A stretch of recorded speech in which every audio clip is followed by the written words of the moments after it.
J'ai lu le livre autobiographique de Matthew Perry, l'acteur qui joue Chandler dans la série Friends.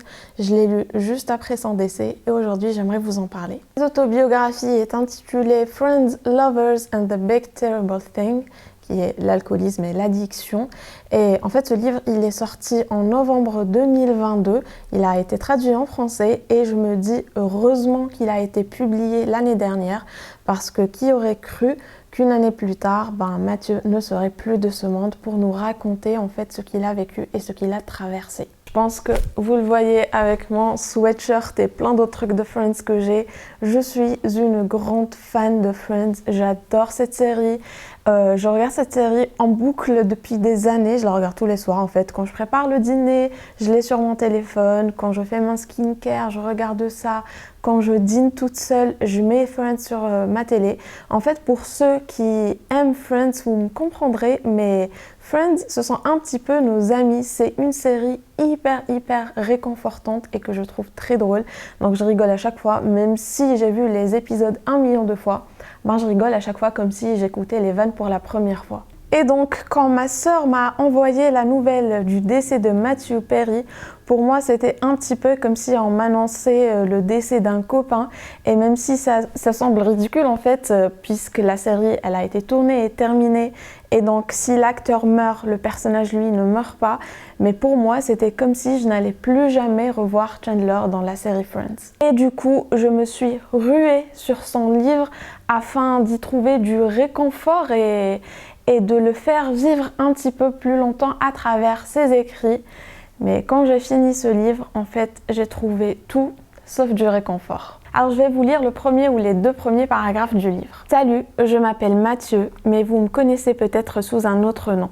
Mes amis m'appellent Mathie et je devrais être mort. Si vous voulez, vous pouvez considérer ce que vous vous apprêtez à lire comme un message de l'au-delà, mon au-delà. Et en fait, lire ça après son décès, ça a pris une tournure très particulière. Donc, pour le livre, la première chose à savoir, c'est qu'on va suivre 2 timelines différentes. Moi, j'adore ça dans les livres, c'est-à-dire qu'on va le suivre dans le passé et dans le présent. Donc, on va alterner entre le passé et le présent. Et il va tout nous raconter en commençant en fait par la rencontre de ses parents, sa naissance. Il nous raconte la séparation de ses parents quand il n'avait que 9 mois. Il nous raconte aussi comment ses parents lui donnaient en fait un médicament. J'ai oublié son nom, quand il avait 1 mois. Et de nos jours, on ne donnerait jamais ce genre de médicament à un nourrisson. Et en fait, ce médicament a été la cause de plusieurs maladies, problèmes de santé qu'il a eu par la suite, notamment le fait qu'il n'arrive jamais à dormir plus de 4 heures par nuit. Et à l'époque, voilà, c'était un médicament qui était prescrit par les médecins. Donc les parents ne sont pas vraiment à blâmer étant donné qu'il n'y avait pas beaucoup de recherches sur le sujet qui étaient publiées ou quoi que ce soit.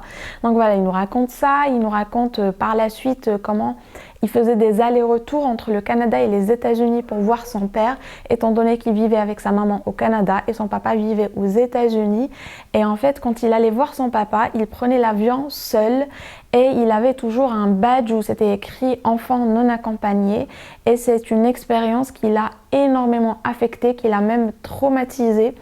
Et il revient tout le temps en fait à ce truc de se dire que il s'est toujours senti, même à l'âge adulte, comme étant un enfant non accompagné. On va le suivre comme ça sur son enfance, puis son adolescence. Il nous raconte l'expérience du premier verre d'alcool qu'il a bu à 14 ans. Il nous raconte en fait en détail comment il s'est senti et pour lui c'était la première fois qu'il se sent bien dans sa peau grâce à cet alcool et je pense que c'est à partir de là que s'est déclenché en fait toute la partie chaotique de son alcoolisme et de ses addictions. Donc il est devenu alcoolique très jeune et à partir de là il a voulu emménager chez son papa aux États-Unis pour poursuivre sa carrière de tennis parce que voilà, il avait un classement au Canada par rapport au tennis.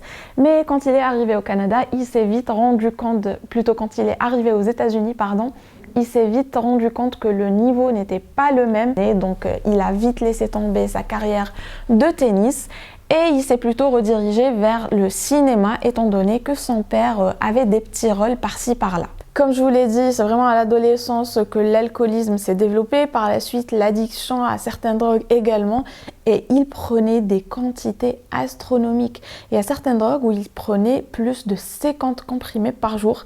Je ne savais même pas que c'était possible. D'ailleurs, j'ai appris grâce à ce livre plein de choses sur les drogues, sur les cures de désintoxication, des choses pas très joyeuses, beaucoup de corruption notamment. Et j'ai appris pas mal de choses, par exemple, par rapport à certaines drogues, j'ai oublié son nom, où à partir d'une certaine dose, quand vous prenez une certaine dose, vous ne pouvez pas l'arrêter, sinon vous allez carrément mourir. Donc pendant cette période, il arrive à décrocher quelques petits rôles en fait dans certaines séries, etc. Par-ci, par-là, vraiment des tout petits rôles. Et en 1994 sort le script de l'épisode pilote de Friends qui à l'époque s'appelait Friends Like Us. Et pour lui, c'est une évidence, il est Chandler Bing. Pour lui, il ne va pas jouer un rôle, il est carrément ce personnage. Mais le problème, c'est qu'il s'était engagé pour une autre série, pour un grand rôle dans une autre série, une série un petit peu de science-fiction. Et du coup, ses agents l'ont empêché d'auditionner pour cette série puisqu'il avait déjà d'autres engagements. Mais lui, il est devenu presque obsédé par le rôle de Chandler Bing tant il le voulait parce que pour lui, c'était comme s'il allait jouer sa propre personne et non pas un personnage. Et le comble, c'est quand un de ses meilleurs amis s'est fait offert enfin, pas offert, mais on lui a proposé le rôle de Chandler dans Friends, mais en parallèle, on lui a proposé un autre rôle. Donc il hésitait, il en a parlé à Chandler et à un autre meilleur ami, ils étaient une bande de 3. Et Chandler, il avait senti, il n'était pas le seul, beaucoup de personnes avaient senti en fait le potentiel de la série Friends et du coup, même si ça lui brisait le cœur, il lui a conseillé de prendre le rôle de Chandler. Mais son ami ne l'a pas écouté et il a choisi l'autre rôle. Du coup, pour Chandler, c'était un signe, il fallait qu'il retente sa chance. Donc, il a supplié ses agents pour la énième fois qu'on lui décroche en fait une audition et ils l'ont fait. Donc, il a auditionné. Tous les gens, il a dit que tout le monde là-bas auditionnait avec le script à la main. Il était le seul à ne pas avoir auditionné avec un script à la main, tout simplement parce qu'il l'avait appris par cœur, tant il l'avait lu, il lui avait plu. Et lui aussi, il les a charmés et il a été pris pour le rôle de Chandler Bing. Ensuite, on a une sorte de chapitre dédié à Friends qui est assez court où il nous raconte pas mal d'anecdotes. Donc, il nous raconte la première journée quand tous les acteurs se sont rencontrés. Il nous raconte comment ils sont devenus très vite inséparables au point où ils n'avaient même pas besoin de l'horloge étant donné qu'ils passaient tout leur temps ensemble. Il nous racontait par exemple que le premier jour de tournage, c'est l'acteur qui joue Joey qui est arrivé le premier et l'actrice qui joue Rachel qui est arrivé en dernier. Il a dit qu'au cours des années, il n'y a que les voitures qui changeaient, mais cet ordre-là n'a pas changé. Il nous racontait comment il était très attiré par Jennifer Aniston qui joue Rachel et comment elle n'était pas du tout intéressée et comment en fait il gérait ça au début parce qu'il sentait qu'il la regardait trop, parce qu'il sentait qu'il en faisait trop par rapport à elle. Il nous a raconté comment Courtney Cox, en fait, celle qui joue Monica, c'était l'actrice la plus connue quand ils ont commencé et donc normalement c'était elle qui devait être le plus payée, mais elle leur a dit qu'il n'y a pas de personnage principal et donc on devrait tous être payés la même chose. Et par la suite, au cours des saisons, c'est plutôt Ross qui est devenu celui à qui on devait payer le plus d'argent selon sa notoriété, mais également il avait refusé qu'on fasse ça, du coup il a renégocié le contrat mais pour tout le monde. Et tenez-vous bien, les acteurs de Friends étaient payés plus d'1,5 million de dollars par épisode. Et ça dans les années 90. Est-ce que vous imaginez être payé plus d'1,5 million de dollars par épisode, sachant qu'ils ont fait 10 saisons et que chaque saison fait environ 26 épisodes, et dans les années 90 où 1 million de dollars c'était beaucoup d'argent, franchement moi je trouve qu'ils les méritent, mais je ne savais pas du tout qu'ils étaient payés autant. Il y a une phrase que j'ai vu beaucoup tourner sur les réseaux, c'est quelque chose qui a été pris de son livre où il dit que voilà, s'il n'est plus de ce monde, il aimerait qu'au lieu qu'on se rappelle de lui comme étant au lieu qu'on se rappelle de lui grâce à Friends, il aimerait que ce qu'il a fait pour aider les autres soit la première chose dont on se rappelle. Et je trouve que c'est pas vraiment juste étant donné que moi par exemple, je le connais pas du tout en dehors de Friends alors que je l'adore. Et Friends, c'est une série en fait qui a aidé beaucoup de personnes à traverser des phases très difficiles de leur vie, qu'ils soient en dépression, qui traversent un deuil, une maladie. Beaucoup de personnes témoignent de ça, de comment Friends les a réconfortés, les a aidés à retrouver le sourire pendant ces périodes très difficiles. Donc je trouve qu'à travers son rôle de Chandler, il a aidé beaucoup plus de personnes que ce qu'il croit. Et en fait, les personnes qu'il a aidées, auxquelles il fait référence, c'est dans le milieu de l'alcoolisme, étant donné qu'il a été toute sa vie un alcoolique. C'est d'ailleurs The Big Terrible Thing du titre. Il a aidé beaucoup de personnes alcooliques et pour lui, il aimerait qu'on se souvienne de ça. Oui, je trouve que c'est bien qu'on se souvienne de ça, etc. Mais pour les personnes qui ne savent pas qu'est-ce qu'il a fait dans la vie, qui le connaissent juste à travers Friends, moi je trouve qu'il a aidé beaucoup de personnes également à travers Friends. Et c'est vrai, il a dit que pour les autres acteurs, Friends ne leur colle pas à la peau autant que Chandler. Mais je trouve aussi que c'est parce que Chandler est également, on va dire, le personnage préféré de Friends de beaucoup de personnes. Et donc après le chapitre des anecdotes sur Friends, etc., il nous raconte aussi, par exemple, qu'il était dans la saison du mariage en fait avec Monica, qu'il était en fait en cure de désintoxication, donc il sortait pour venir tourner et il repartait en cure de désintox. Il nous explique aussi, si vous regardez Friends, vous avez dû remarquer ces changements de poids.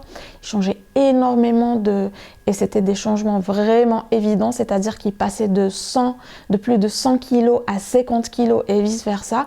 Et en fait, il explique que quand son poids augmentait, ça veut dire que c'était le moment où il buvait beaucoup d'alcool, et quand son poids chutait drastiquement, c'était les moments où il prenait plutôt des drogues. Et en fait, on se rend vite compte que le fil conducteur de tout son récit, c'est ce mal-être, en fait, c'est ce qu'il appelle The Big Terrible Thing, et c'est son alcoolisme et son addiction, et juste son mal-être général.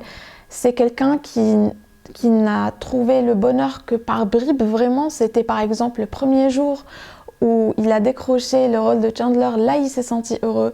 Quand il a pris son premier verre d'alcool, là il s'est senti heureux. Mais il ne s'est jamais senti heureux sur une longue période de temps. Il était tout le temps triste, tout le temps seul, tout le temps en fait ravagé par cette addiction, par cet alcoolisme et par beaucoup de traumatismes en fait qu'il a eu quand il était plus jeune. Et même s'il y a du sarcasme de temps en temps, de l'autodérision, c'est vraiment un livre qui est très difficile à lire parce que constamment, il nous raconte en détail son mal-être, comment il est malheureux, comment il ne se sent pas bien dans sa peau, dans sa vie, comment il sabote en fait toutes ses relations amoureuses alors que tout ce qu'il veut en fait, c'est avoir une famille et vivre heureux, mais il n'arrive pas à l'être.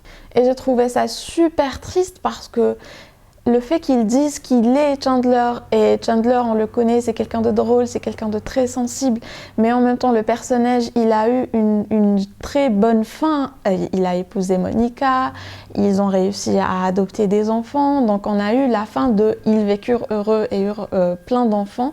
Tandis que le personnage lui-même, même s'il est exactement comme Chandler, c'est-à-dire qu'il est très sensible, il est très drôle, il n'a pas du tout eu ça. Bien au contraire, il a eu tout le contraire de ce que Chandler a eu dans la série Friends. Car malgré toutes les gloires et les fortunes qu'il a pu avoir, il était fondamentalement malheureux en fait. Et le problème, c'est qu'il n'était pas juste malheureux, il avait un combat en fait qui conduisait sans répit contre l'alcoolisme et l'addiction. Et ce qui est d'autant plus triste, c'est qu'à la fin, en fait, il nous raconte la dernière bataille qu'il a gagnée contre ses addictions.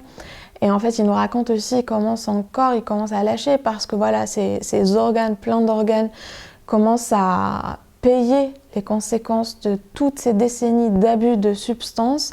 Et donc, vers la fin, il se dit que voilà, maintenant j'ai 54 ans, je sens que j'arrive enfin à vivre, que ma vie va enfin commencer, que je n'ai pas vécu tout ça pour rien du tout, que je n'ai pas subi et combattu pendant toutes ces années pour rien du tout, que je suis enfin prêt à ne pas éloigner toutes les femmes qui me veulent du bien. Il voulait fonder une famille, il voulait avoir des enfants, il voulait plus que tout au monde entendre les rires de ses enfants chez lui dans sa maison.